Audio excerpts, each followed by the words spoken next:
Ito ang laging nagiging problema ng Pilipinas. Bumalik na ako, hindi na ako nakapasok sa trabaho. Kahit umikot ako sa may Gadsalian, wala pa rin hanggang liig. First time ko makita ng ganito kataas na baha na grabe po na nasa na yung flood control project. Bakit? Kasi unang-una, sobrang daming Pilipino ang nagdadagsaan patungo sa Metro Maynila at sa mga karatig lugar nito. Di sana dumami ang mga squatters na tumira sa tabi ng mga ilog at esteron at ang kanilang mga basura ay naging sanhi ng pagbabara ng mga ito.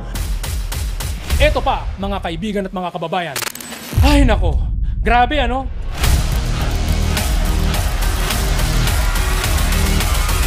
Pero di lang naman sa Pilipinas nagkaroon ng maraming squatter.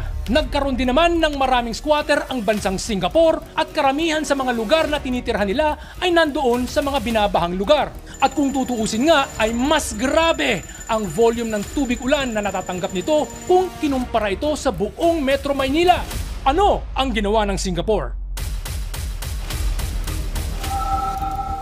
Ano ba ang akala ninyo? Na ngayon lang nangyayari ang mga pagbabahang ito? Na dahil sa climate change daw ang mga ito? Ganito kasi mga kaibigan. Orion Perez is the Philippines' leading expert in constitutional reform, known for his sharp insights and engaging storytelling. His news approach combines thorough research with a unique conversational style that draws viewers in, bringing both authority and approachability to his anchor role. A polyglot and polymath, Orion was the standout grand finalist on Battle of the Brains Season 1. As a longtime OFW in Singapore, he worked as an IT project manager and tech consultant, gaining deep insights into how countries like Singapore achieved success. His expertise in root cause analysis honed through his IT career continues to inform his views. Orion is also the principal co-founder of the Correct movement, advocating for much-needed reforms in the country.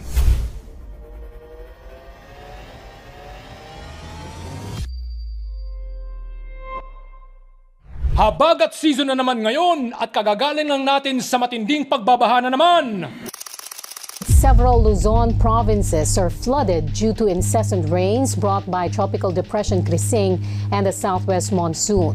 Bumalik na ako, hindi na ako nakapasok sa trabaho. Kahit umikot ako sa may Gadsalian, wala pa rin hanggang liig. Second floor, lublog na.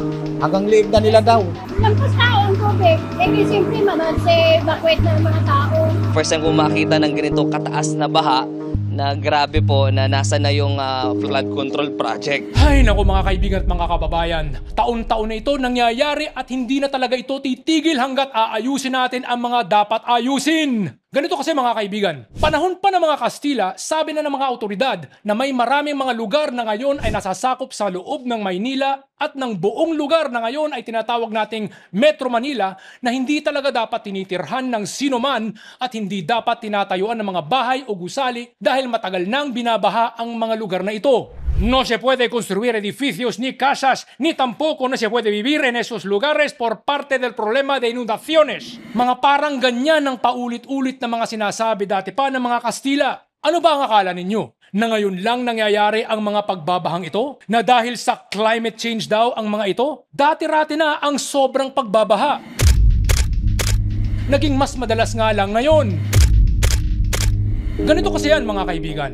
Dati pa talaga madalas nagkakaroon ng mga baha. Pero noong taong 1967 o 1867, nagkaroon ng sobrang matinding pagbabaha na nangyari sa Maynila. Ito ang pagbabaha na dulot ng bagyong Angela ng 1867 na hindi dapat pinagkakamalan sa bagyong Angela ng 1995 na tinatawag nating Rosing. At ayon sa mga autoridad ng gobyernong Espanyol sa Pilipinas, ayon sa mga pari, mga praile at mga siyentipikong mga Jesuita tulad ni Padre Miguel Celda ng Observatorio de Manila, ang mga lugar tulad ng Sampaloc, Binondo, Santa Cruz, Quiapo, Malate, Ermita at Arroceros ay mayroong mga area na madalas nagkaroon ng matinding pagbabaha at hindi dapat tinitirhan o tinatayuan ng mga bahay ang iilang mga lugar doon. Kasama sa kanilang mga payo ay hindi dapat tinatakpan ang mga estero dahil dito sa mga estero dadaan ang tubig kung nagkaroon ng matinding ulan. Ganon din ang naging payo ng mga Kastila tungkol sa maraming mga lugar sa Marikina Valley tulad ng lugar na ngayon ay tinatawag na Provident Village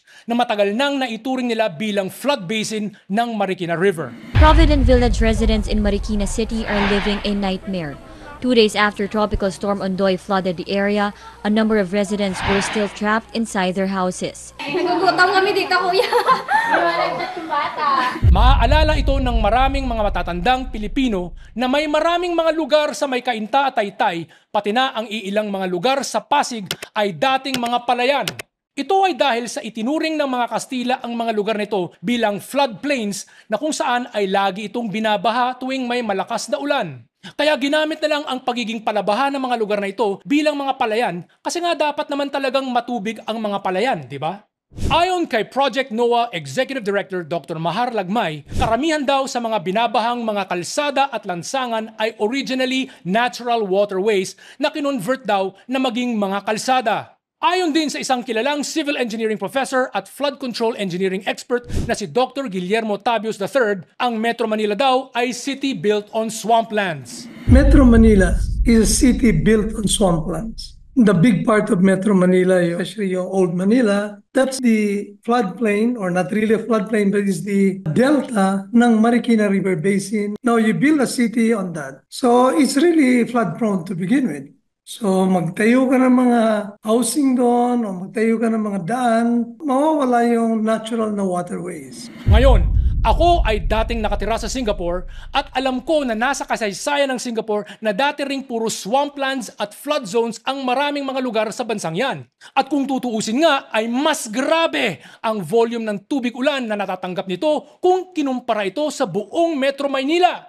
Ano ang ginawa ng Singapore? Gumawa sila ng napakaraming mga malalalim at malalaking estero para doon dadaan ang anumang tubig na magiging resulta ng matinding pag-uulan. At anumang maliliit na sapa at ilog ay lalong pinalaki ng gobyerno. Sa normal na araw, makikita nyo kung gaano kalaki at gaano kalawak ang mga sementadong estero at mga kanal na ito na may konting tubig lamang doon sa ilalim. Pero tuwing nagkakaroon ng matinding pag-uulan, doon mo makikita ang dahilan kung bakit ginawa ang mga malalawak at malalalim na kanal at estero at pinalaki ang mga ilog na ito. Nasa halos kalahati ng kapasidad ng mga kanal at esterong ito sa Singapore ang tubig na dumadaan